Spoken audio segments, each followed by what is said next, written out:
Kula mboten lega raos sing manah kula. Menawi mboten belani iki Lurah Bagong. Bapak Marasepo, kula nyuwun dipun dilat. Supados kula digdaya. Bagong piye iki? Apa-apa, Pak? Yakin? Iki anakmu apa? Iki anakmu padha karo kulit dagingmu. Kowe engko ndak duwe panyokro bawa sing ora-ora karo aku. Iki sing njaluk bojomu lho. Ora masalah, men bojoku gleleng. Ngombok menawa melu perang ya nem. Nggih. Bagong piye, Bagong? Waduh piye ya? Nem Nun. bathuk. Oh nggih. Lali kula. Nyuwun pangapunten Bapak Semar nggih bathuk. Ngono bungkuk ora.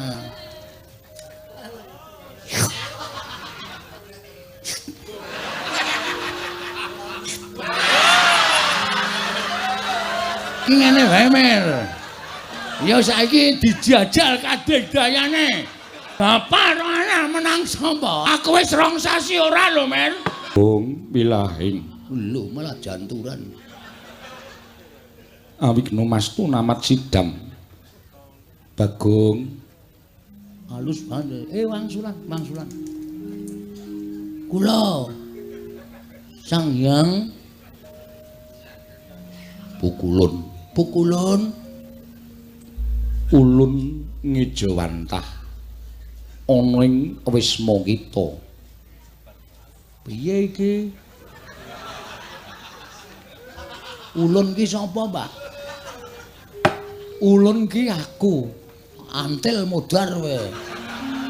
Jare Semar ganti Ulun, engko ganti Ki Ageng. Ora positif.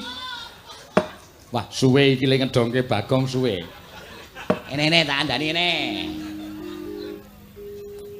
Basa Dewa, kuwi nek ngarani aku Ulun. Iki sing positif piye? Ulune iki apa kowe? Aku ki Ulun, kowe kita. Kita dengkulmu mlocot. Aku wis terkenal Ki Lurah Bagong ganti Ki Lurah kita. Luweh ora omongan. Bagong, Dalem Ulun kuwi aku. telu saiki. Ki Ulun. Kita kuwi kowe. Ora masalah, aku kita dhewe ora masalah kok. Dibot telu ya ora masalah. Pak, kowe iki wae sing ngendika, Pak, nek Bagong ku ora rampung-rampung. Kakang Semar. Apa guru? Kula ingkang sowan, Kakang. Iya. Slamet tekamu. Basa Mil. Karo dewa kok ora basa. Iki adine Semar, Gong. Ayo aku mau nyeluk om kok ora diwangsuli. Kowe aja nyeluk om. Kuwi iki guru adiku. Slamet tekamu, Guru. Pangestunipun Kakang Semar. Niring sambikala. Kula ngaturaken bekti, Kakang. Ya tak tampa. Bekti kula Pukulun. Dari Bathara Guru kok Pukulun. Bathara Pukulun apa Bathara Guru? Ya nala gareng ulun tampa. Pangestu ulun kebat kita tampani. Wah, kitane tambah siji. Reng. Ngapa? Kowe raku grup kita. Ya, sakarepmu. Kula ngaturaken bekti kula kunjuk Pukulun. Iya, Petruk ulun tampa. Pangestu ulun tampanana kebat kita tampani. Telu saiki. Kitane tambah siji. Petruk ya melu grup kita. Weh, gareng ki curang kuwi. Mau melu grup ulun saiki grup kita. Sing positif. Bagong, Nun, apa to sababe dene jeneng ulun prapta ana ing wisma kita? niki malah angel lek kula jawab. Wong sampean sing rawuh kok sampean paring pangandikan apa to sababe? Ambuh. Kula ora iso maca batin panjenengan. Bagong, kita kuwi pancen keladuk wani kurang geduga. Mekaten inggih. Kula ngaturaken bekti kula kunjuk ngersa paduka Pukulun saking kita Pukulun. Iya, ulun tampa. Nggih. Pripun ulun? Rawuh panjenengan ulun wonten ing omah kula menika wonten wigatos menapa ulun? Kita nyuwun priksa kelawan jeneng jeneng Rika ulun. Kakang Semar. Piye? Aja sambat mumet lho. Dewa kok mumet ya ora ana. Nggih.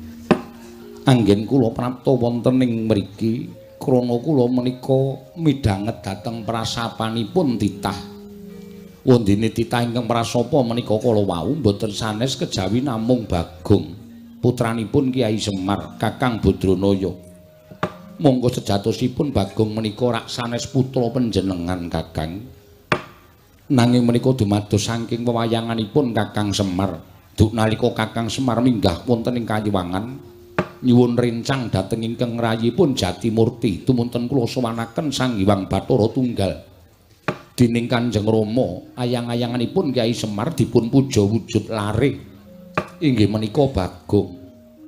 Ateges Bagong menika kekiyatanipun meh sami kalian Kakang Semar. Tinimbang Nala Garing menapa dene Petruk. Mila sakmangke wungsal wangsul kula wanti-wanti Bagong menika menawi ngucap sampun ngantos ngawur mangke mindak kedadosan saestu amargi ngibaratipun Bagong menika idu dados geni. Ngapusi iki.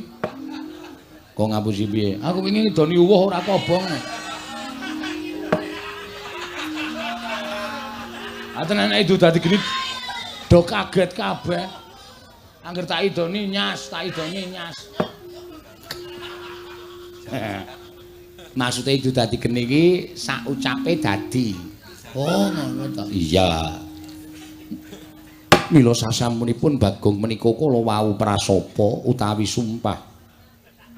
Kakang Semar mugi dados ning kawuningan kayangan geger. Kathah sangganing para dewa dewi ingkang boten kiyat nampi sumpahipun Bagong sami keplajar nungsang puyang ninggal dhateng kayiwanganipun klebet Suralaya horeg.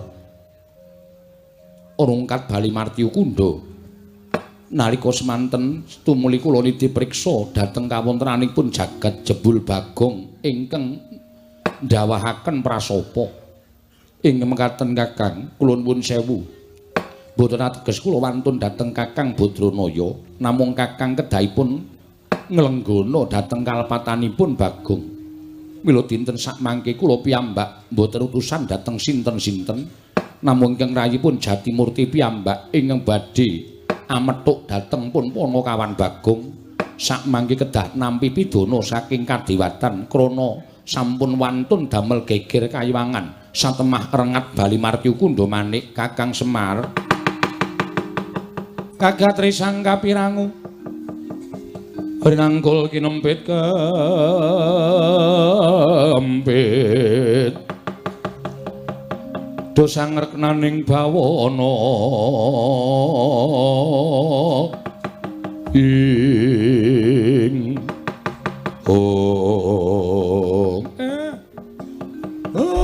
pancen aku nglenggono lupute anakku pancen wis pancen disengaja. Mula guru mbok ya aku wene ana pangapura. Ora Bagong sing njaluk pangapura ning bapakne Bagong sing njalukke pangapura karo Bathara Guru. Supaya anakku Bagong aja nganti diboyong eneng kayangan. Aja nganti diwenehi pidana merga nggone wis keladuk wani nibakake sumpah. Aja ya guru ene ana pangapura. Ngapa to, Pak? Aku arep dijak nang ndi ya, Pak? Kowe arep digawa ning kayangan. Alhamdulillah. Cah kae radong kok ya. Kowe kok malah alhamdulillah ki apa? Weh lah, arang-arang wong sing ngerti kayangan ki. Pukulan kula sagah dipun beto wonten kayangan. Pak tapuk sandal cangkemmu. Ngapa ya, Pak? Ngopo ya, Pak? Kok ngopo ya, Pak? Terucat. Ngapa ya, Pak? Kowe diboyong Bathara Guru ning kayangan kuwi arep diwenehi pidana merga kowe wis tau tate suki lagi wae sumpah. Nek kowe arep gugat ning kayangan nek ora entuk Prabeya nggone bakal bangun. Aku ra elek-elek karo kowe to. Lho edan. Sumpahku tekan kayangan, Pak. Nyatane dewaning dewa mudhun ning kene kok. Aku wis ngandani karo kowe. Ucapmu iki padha karo ucape Semar. Mula nek ngucap ngati-ati. Kowe diunggahke ning kayangan ki arep dipidana. Arep cemplungke ana ing kawah Candra Dimuka. Asik. Lho. Aku ora ngadus dasare, Pak. Wah, jan bocah iki Candra Dimuka ki apa, Le? Candra Dimuka ya apa? Candra Dimuka ki neraka. Waduh. Ngapa salahku? Kowe sumpah kuwi mau. Ame sumpah kok. Meh sak sumpahe Bagong kok gawe geger kayangan. Bagong, pripun? Mula gelem ora gelem kowe kudu tak boyong ning kayangan. Dina samengko kanggo nglunasi apa kang dadi utangmu. Kanggo ngapokake aja nganti sira wani ngucap ingkang sak kepenake dhewe. Weh, lah ya moh. Yen kita ora gelem, kita bakal ulun ruda paripeksa. Jalanan prapta ulunana ing Wismamu wis nganti sak kathahing para Durandara, para Jawata ing bakal ngruda peksa kelawan kowe Bagong. Mula wektu dina iki Kakang Semar kula nyuwuni dipalila dhateng jengandika Kakang Semar Bagong badhe kula boyong. Mangke kados pundi kawontenanipun Bagong menika wonten purba wasesanipun ingkang rayipun Manikmaya. Kosek. Adile wong luput ki njaluk ngapura. Mongko sing njaluk ngapura ora anakku. Sing makili bapakne njaluk ngapura ewadene adreng. Nggonmu kepengin boyong karo Bagong. Saiki ngene wae. Gandeng aku lek ku njaluk ngapura karo kowe, kowe ora wangsulan mbok tampa apa ora, aku tak nanting karo anakku. Bagong, pripun, Pak? Nek kowe digawa Bathara Guru ning kayangan sago apa ora? Sago.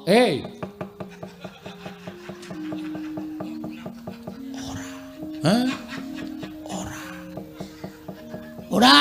Engko. Nek kowe diboyong ning kayangan sago apa ora? Ora, Pak. Ah, bagus. Nek kowe ora sago, tegese Bathara Guru arep meksa karo kowe. Nek kowe arep dipeksa karo Bathara Guru, kira-kira kowe piye? Ngibarate kaya dene cacing kepidak menungso. Kecekel tukang mancing. Dinggo umpan. Ora tekan gone kanggo nglawaton ngomong wae.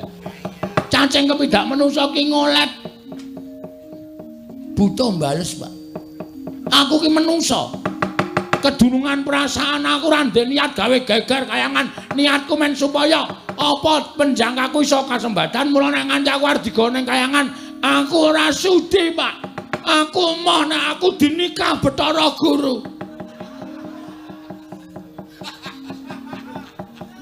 Kowe krungu dhewe to. Bagong anakku ora gelem tok gawa ning kayangan. Mula gandeng Bagong ora gelem, aku bapakne ya mbudidaya supaya kowe aja nganti kelakon boyong karo anakku. Menawi ngaten kula nyuwun pangapunten menawi kula kedah wantun kalian Kakang Semar. Kowe iki wani karo aku ki jane wis ket biyen. Ming merga mbok kowe nggunakake tata krama basa sing alus, ning jane Semar iso maca legetaning atimu aku wis iso maca. Kowe wiwit aku ijik mapan ning kayangan ki jane kowe sengit karo aku, mula aku tok setrakake kanthi cara tok wadul karo bapak Sang Hyang Bathara Tunggal.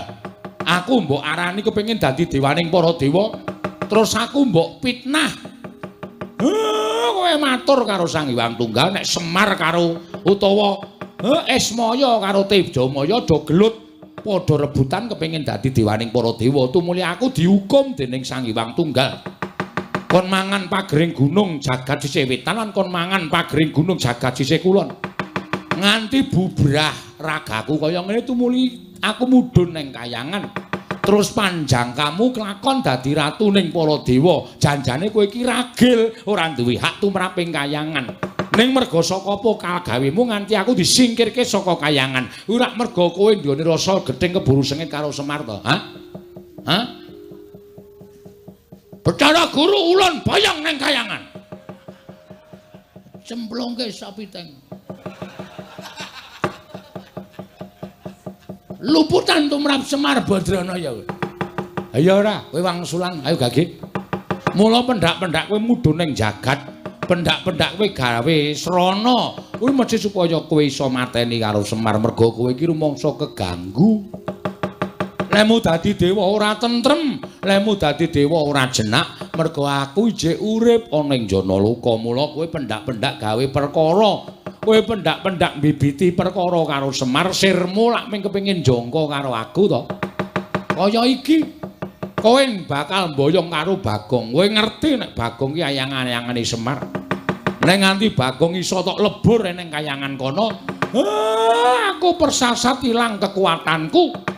Mula kowe terus bungah atimu, seneng pikirmu mergo kala mangsa kowe njangka patine Semar, bebasan angel mijet wae ngranti suwe banyu sinarik. Ayo, iya apa ora? Apa aku tak waca kabeh legetaning atimu? Apa njaluk tak waca kabeh? Lehmu gawe gara-gara tok ucapake geger kayangan ki jane ora sepiro. Wa ming sak ucape Bagong. Ya bener kayangan ketaman hawa panas. Ning ora nganti para dewa padha mlayu saka kayangan. Kowe iki nek omong senengane ora mbok pikir kowe ngandhake dewa kena gara-gara sumpahing Bagong padha mlayu kok kowe ngandhake kula wis ngirit Wadyabala dewa. Tegese dewane dorane ndi to kowe? Pinter ya Semar Asem. Gatekan wong iki apa sing diucapke wong iki siji iso dimbalikke dienggo menerjang. Mbok ora usah omong kok aku sesuk mangkel lho ora omong. Kowe iki nek omong waton ngawur tur waton njeplak cangkeme ora. Ayo. Ayo kowe arep wangsulan piye? Lah nek kowe nang kene mau ijen aku percaya kowe nek para dewa iki padha bubar ora karo-karuan. Ning kowe ngandhakake Kakang Semar nek Bagong mboten purun kula boyong kula rudha paripeksa amargi kula sampun beto Wadyabala Durandara Wadyabala dewa. Lah lak tegese dewane do ora ngapa-ngapa to. Upama sumuk rak ming ngucul klambi to. Kowe iki senengane gedhek-gedhekke perkara. Nek sing salah rombong aku mbuh Bagong, mbuh Gareng, mbuh Petruk, mbuh Pandhawa, mbok gedhek-gedhekke permasalahane, mbok gedhek-gedhekke perkarane. Pamrihmu bisa njangka ringkihe Semar. Bagong tak tamengi, Bagong tak betengi. Ayo boyongen anakku. Boyongen. Anakku Bagong boyongen neng kayangan. Waton kowe iso glindhengke mestakane Semar. Waton kowe iso glindhengke sirahe Semar kakangmu iki, boyongen anakku Bagong. Gugu karepe dhewe. Kula besmi bali resmanipun Kura Bagong Kakang Semar.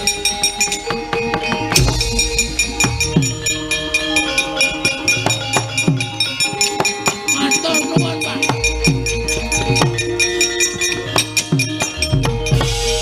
Sembah nuwun, Pak, sembah nuwun. Nek mboten wonten Bapak, dados napa kula? Matur nuwun nggih, Pak. Rai. Salahe ra wangsulan. Aku wis ben nek ora tak ngenekke ndak ora jarak perkara. Wong sing jarak perkara Bathara Guru iki perkarane titah kok senengane medhun melu-melu. Malah niki anu, Pak. Bebasan napa jenenge? Apa terus jenenge, Tru? Apa? Lho, apa jenenge? Peribahasa lho. Peribahasa apa to? Sambil menyelam minum susu. Nah, minum air. Sambil menyelam minum air. Tegese ngene, Pak. Bathara Guru nek iso kalah jaluki Prabaya nggo mbangun desa. Ada, Pak? Setuju ta, Pak? Kowe iki pikiranmu kok mung arep ngerampok wae. Lho, ayo dilairke iki didadekke copet.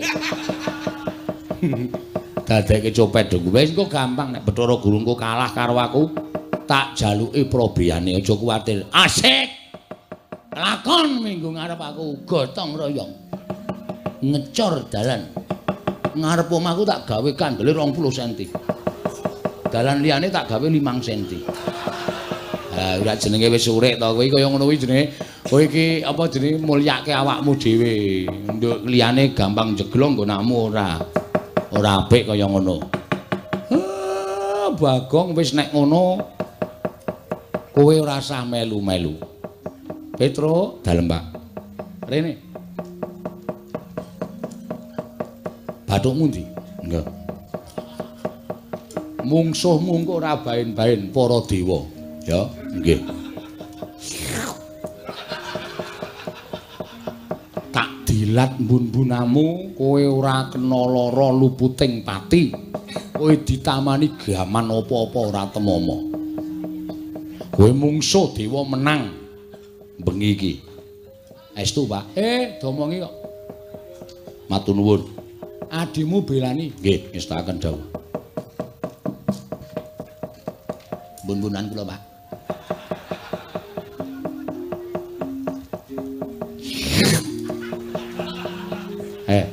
Wah, maknyes.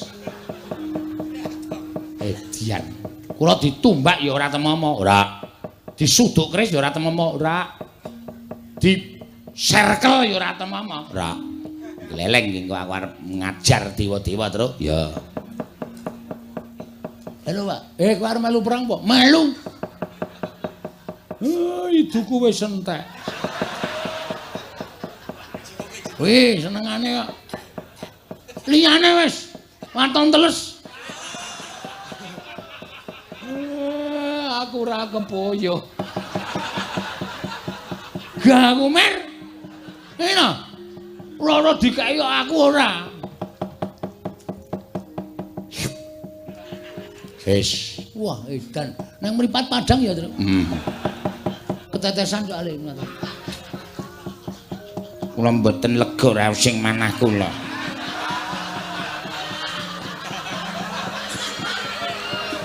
Menawi mboten belani iki Lurah Bagong. Bapak Marasepo, kula nyuwun dipun dilat. Supados kula digdaya. Bagong piye iki? Ora apa-apa, Pak. Yakin? Iki anakmu apa? Iki anakmu padha karo kulit dagingmu. Kowe engko ndak duwe panyokro bawa sing ora-ora karo aku. Iki sing njaluk bojomu lho. Ora masalah, men bojoku gleleng. Engko mbok menawa melu perang ya nem. Nggih. Monggo iki Lurah Semar kula aturi ndilat dhateng kula. Bagong piye, Bagong? Waduh piye ya? Nun, bathuk. Oh nggih. Lali kula. Yen pangapunten Bapak Semar ngen bathuk. Ngono bungkuk ora.